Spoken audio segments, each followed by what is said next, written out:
Legal.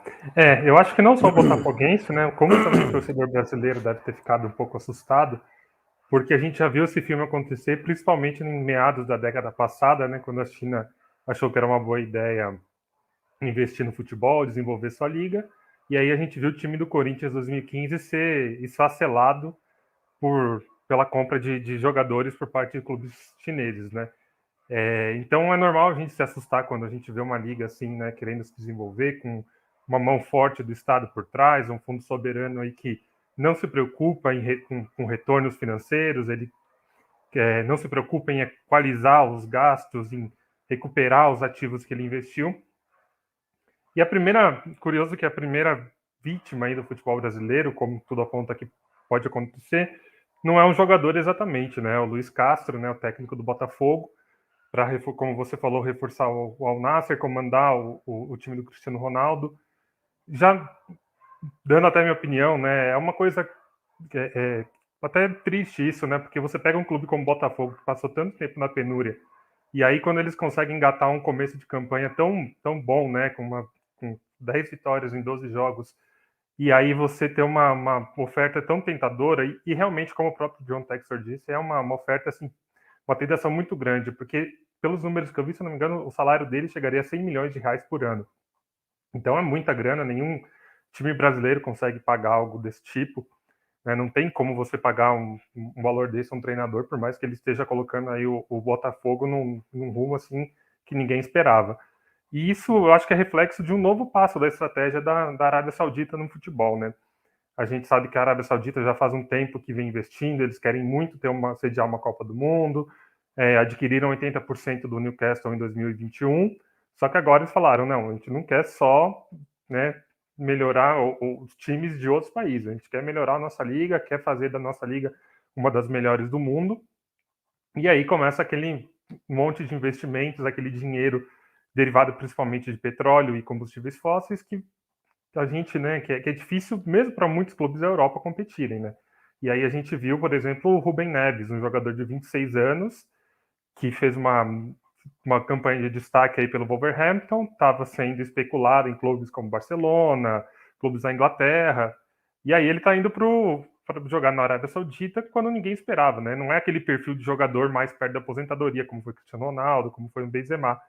Então, é justo que o torcedor do Botafogo fique preocupado com o Luiz Só um Castro, né? destaque, né? Aí nessa parte do Rubem Neves tem um bastidor um pouco mais louco, né? Que a gente também não sabe, a gente nem coloca um pouco no cálculo, Luiz. O Jorge Mendes, né? É o empresário dele e de Cristiano Ronaldo, né? Então, às vezes, essas coisas também estão vinculadas. Ah, quer levar, o cara leva isso aqui também, né? Tem 26 anos e vai jogar ainda mais tempo, paga bem para ele também, que eu facilito todo o resto, né? Então, assim, pode ser também que tenha um pouco nessa relação. Sim, sempre tem essa questão dos batidores que a gente não, que são meio obscuras, né? Mas eu acho que isso chama um pouco a atenção, né? Não chega a ameaçar o poderio da UEFA, né? Até como a gente estava conversando aí durante a semana, o sistema UEFA é muito forte, muito sólido, né? Não vai perder tão cedo aí o domínio do futebol mundial, mas pontualmente podem perder alguns jogadores importantes, né? Não é o caso exatamente do Chelsea, né? Como a gente até já citou no começo aí do programa, o caso do Chelsea é um pouquinho mais estranho, um pouquinho mais nebuloso, porque não são jogadores que o Chelsea fazia questão e ele está se livrando por meio aí de investimentos do Fundo Soberano Saudita, né? Os times da Arábia têm procurado muito esses jogadores encostados no Chelsea, que vem muito bem a calhar, porque é um momento em que o clube, né, e do norte da Inglaterra está precisando diminuir custos, aumentar sua receita para se enquadrar no fair play financeiro.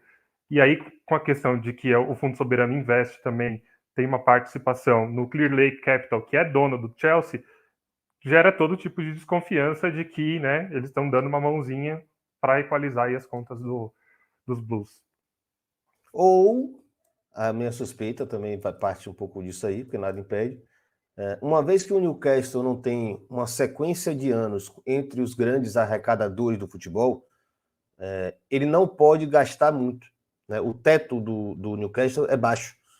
Então, uma compra pelo Chelsea, que tem um teto mais alto, e depois com liberação de jogador diretamente para o Newcastle, seria uma forma de driblar também, sabe assim, é muito estranho 2 bons jogadores saírem do Chelsea direto para o Newcastle, adversários diretos na Champions esse ano, por exemplo, na Champions não, perdão, na luta por uma vaga de Champions nessa próxima temporada, com certeza vai ser entre os dois, né?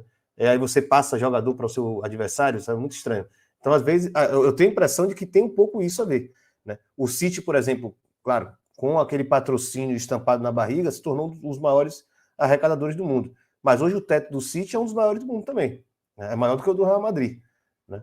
O Newcastle não. O projeto começou agora, esse teto só vai acontecer quando eles conseguirem justificar que tem populações de uma região inteira da Índia que torce para o Newcastle e compra a camisa do Newcastle, sabe? A verba comercial deles é alta o suficiente para poder comprar jogador. Então, minha desconfiança também passa um pouco por isso. Luiz, conhece sua vez, fica à vontade.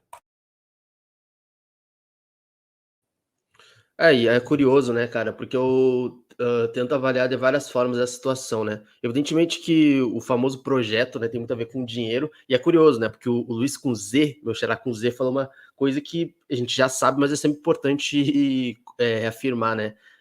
A questão é fortalecer a Liga da Arábia Saudita, não o futebol saudita, né? Se a gente for ver a nível de desenvolvimento da categoria de base, da seleção nacional, não me parece isso, né? Inclusive, até parece que o Jorge Jesus pode pintar lá na Arábia Saudita, na seleção saudita, né?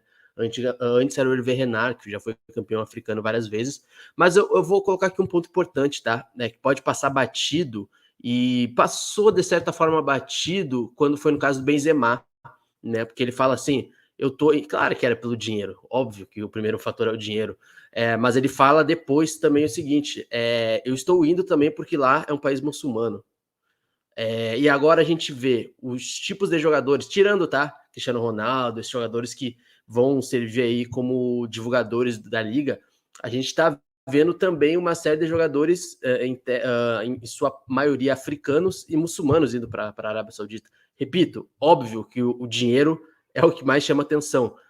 Mas agora, ontem, se não me engano, né, ontem, no caso, dia 26, né, para quem está ouvindo o nosso podcast, o Koulibaly, né, ele foi contratado, estava no banco do Chelsea, titular da seleção de Senegal também, né, falou assim, eu vou porque esse dinheiro que eu vou conseguir, eu vou poder ajudar outras pessoas da minha família e outros projetos em Senegal. O Koulibaly é o único jogador que eu acredito que fale isso. Se fosse o Cristiano Ronaldo falando isso, eu não acreditaria.